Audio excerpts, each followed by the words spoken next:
Welcome, welcome.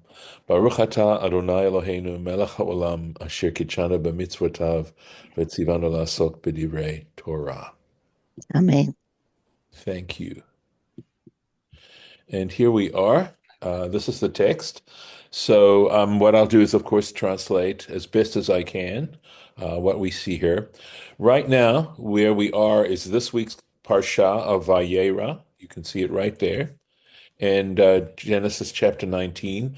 The story that we're actually concluding at this point is the one about the rescue of Lot and his family from Sodom when God decided to overturn those cities.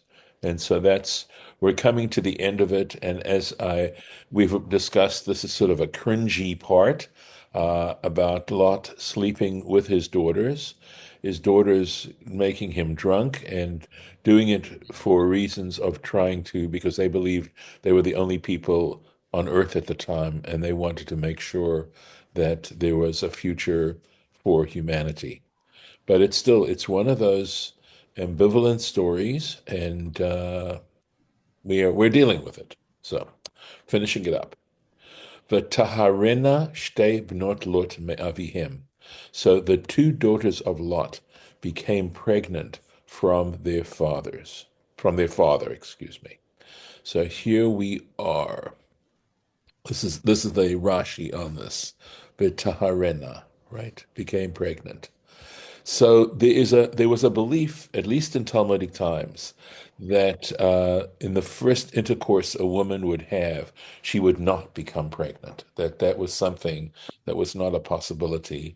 And yet here in the Bible, we're seeing that they did become pregnant. So Rashi has a need to explain this. So he says, and this is according to tradition, Rashi's not making this up, right?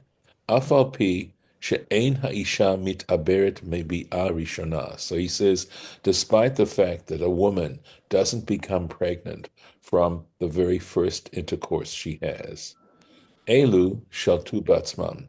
These two women, his daughters, basically uh, acted upon themselves. They hotziu ervatam, and they deflowered themselves.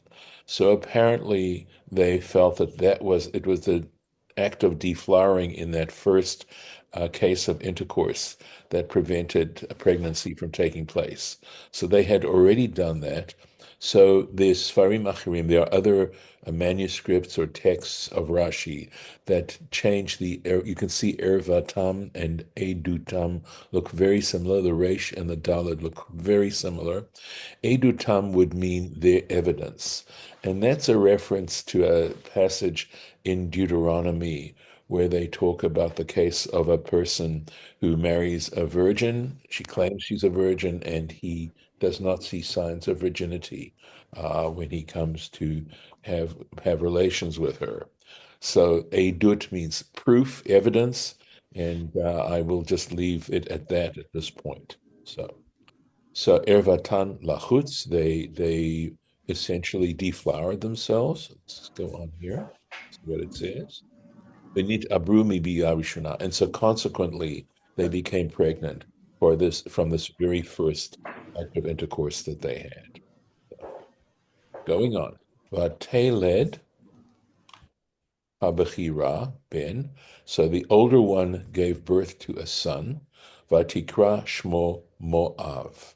She called him Moab.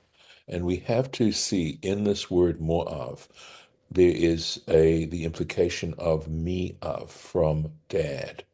So in other words, that his name was making reference, and Rashi will talk about this, to the actual act that she had committed.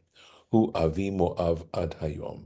He is the ancestor of the tribe of Moab to this very day. But I'll just do this next one, even though there is a Rashi. We will do a Rashi on these. Vahatzi'ira, and the younger, Gam hi yalda ben. She too gave birth to a son. Vatikra shmo ben Ami, and she called his name Ben Ami. In other words, son of my people. Also implying his origins. But Rashi's going to point out the difference between Moav, the name Moav, and the name Ben Ami. Hu avi bnei Ammon ad hayom. So he is the ancestor of the children of Ammon to this day. In other words, the Ammonites. So let's take a look and see what we have to here. So Moav. Zo shelo haitatznua. So the one who was not modest in her behavior. And this was a reference we made yesterday in our previous lesson about the fact that she was the one who made the suggestion, and there were other elements of what she did that showed her lack of modesty. Pirsama, so in other words, it is made known, Sheme Avia, who that her son was from her father. Aval Tseira, but the younger one, Karato Belashon Nikia, but she used a euphemism. That's Lashon Nikia, clean language.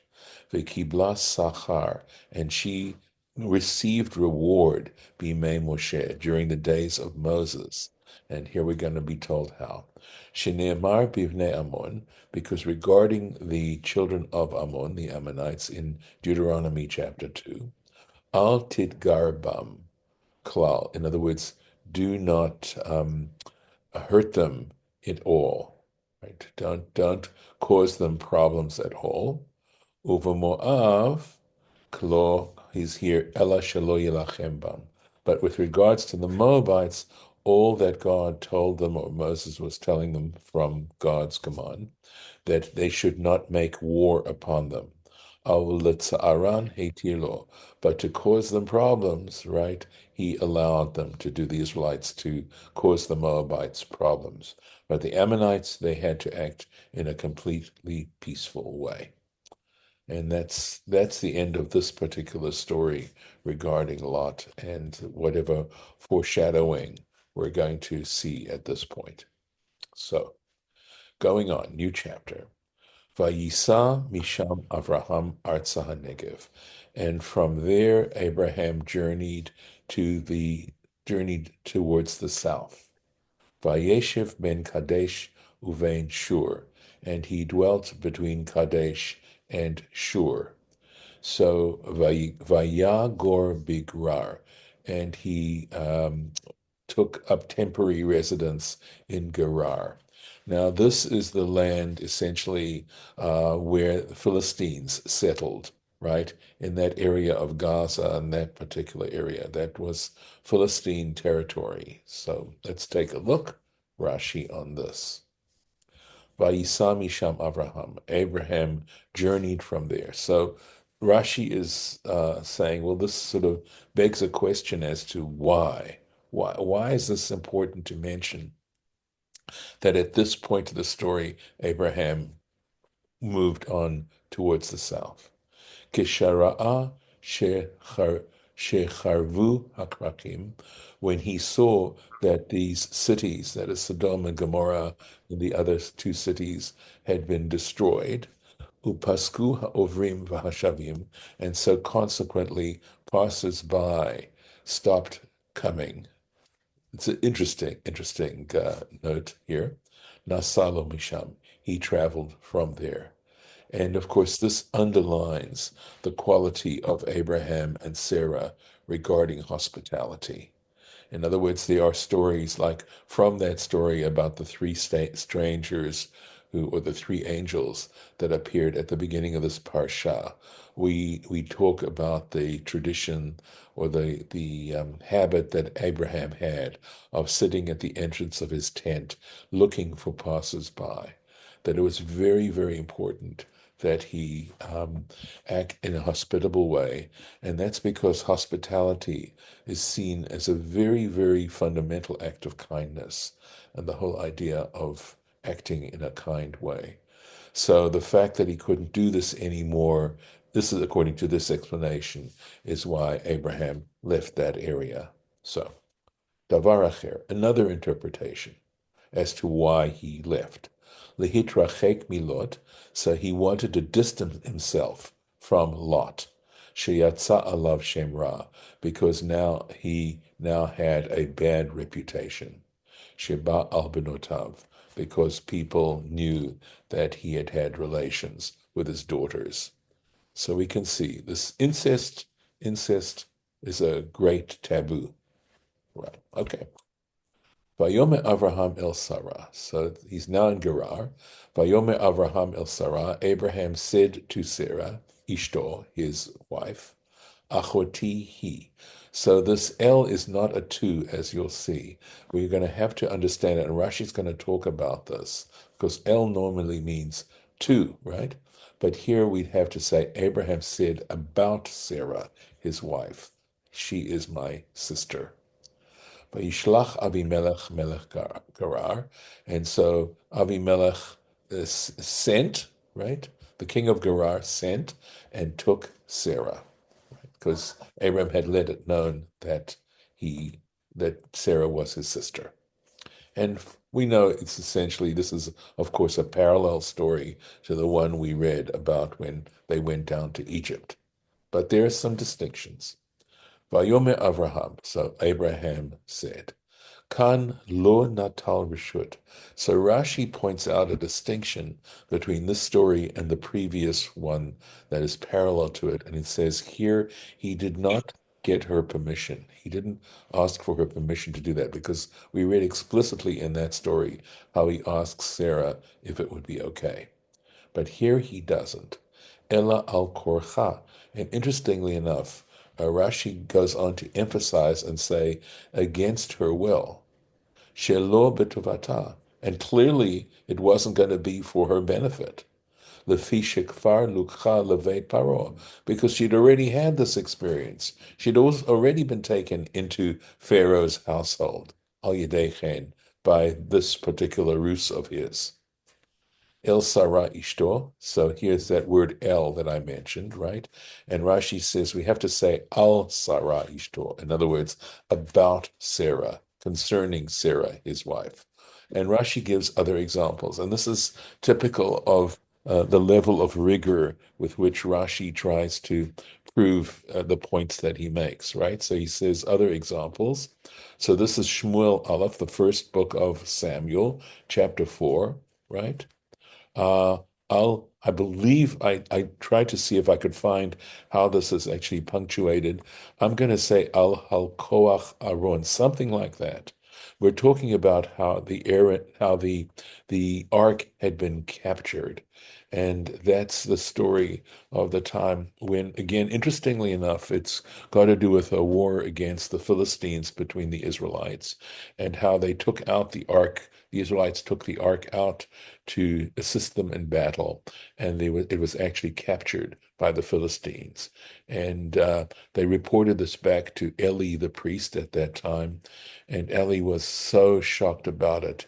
He basically fell off his chair, and he was elderly, and he injured himself to a point where he died.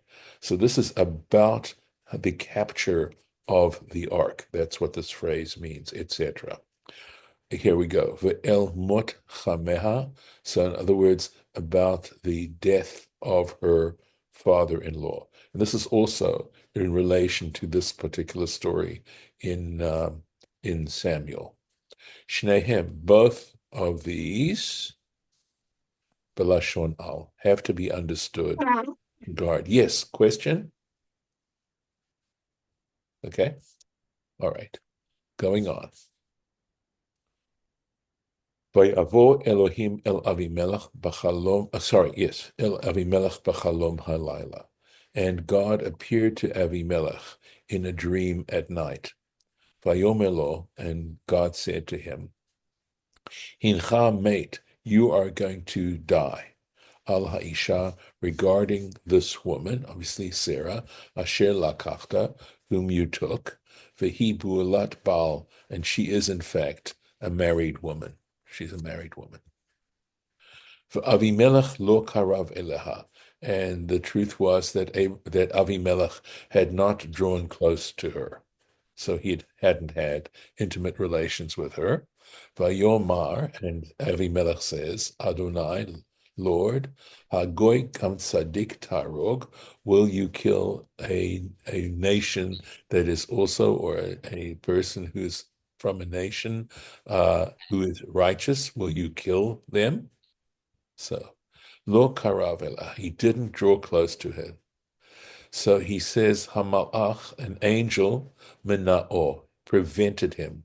Kamoshe Ne'emar, as it states later on, we're going to see this very soon, right?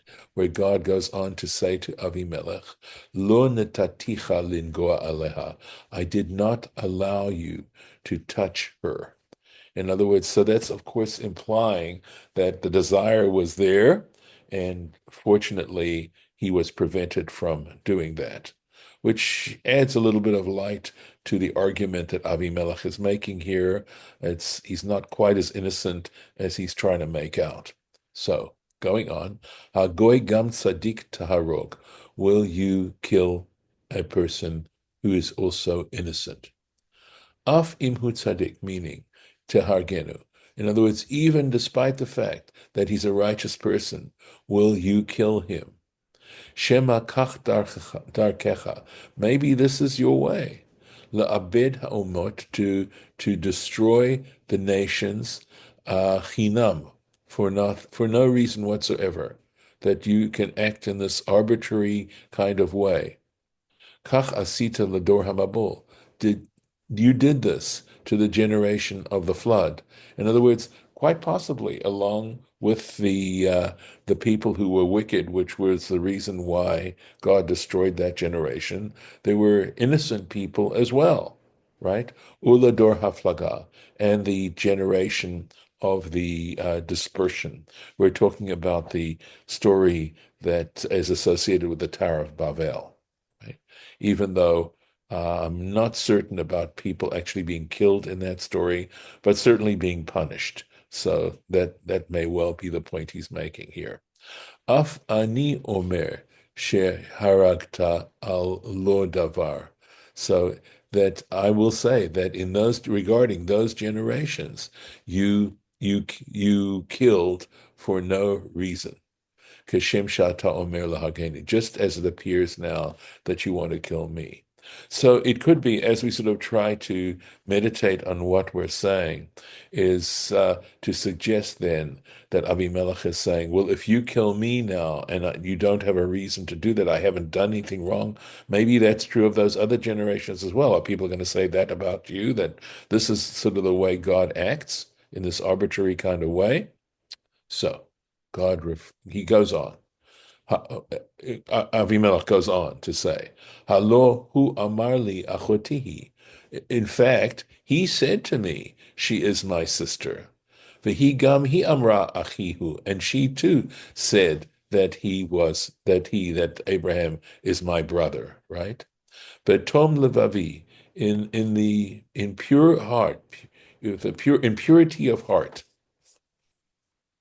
uvenikayon kapai, and with the cleanness of my hands, asiti zot, did I in fact do this. Meaning, of course, took her as my wife. Okay, took this woman. So the fact that there's a gam here, right? It says gam hu, and let's take a look. Sorry, gam he. Here it is. She too. And we don't need, right? Okay. Ochatihi, vehi gam he, right? So there's it looks like a lot of repetition going on. So this word gam also is understood in biblical interpretation to suggest and include other things that one wouldn't if it had just said, I mean, it could have said, vehi amra, it just could have gone on to say, and she said to me, he's my brother. So what is the force of these additional words here in the sentence? And we're going to find out. So, lirabot, this would include avadim, ugmalim, v'chamorim. So that's going to be explained. In other words, this was to include servants and camels and donkeys, shela, that she had. So he says pirush. So this is probably an editorial insertion here to explain the point. Pirush shomrei gemalim. In other words, we're not talking about the camels themselves. We're talking about the camel drivers, vero'eh chamorim, and the people who are herding the donkeys. Right? Et kulam shalti. I asked every single one of them. all these people I asked for Amruli Achiha. And she said, and they said to me, every one of them said to me, Achiahu, that is, he is her brother. But Tom Levavi, in the pureness of my heart, in purity of heart, Dimiti Lachto, had no intention of sinning. Uvenikayon kapai, and with a cleanness of hands.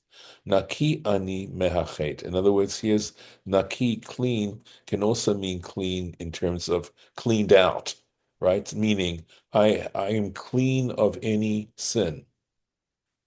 Jalo nagati ba, in the fact that I did not even touch her.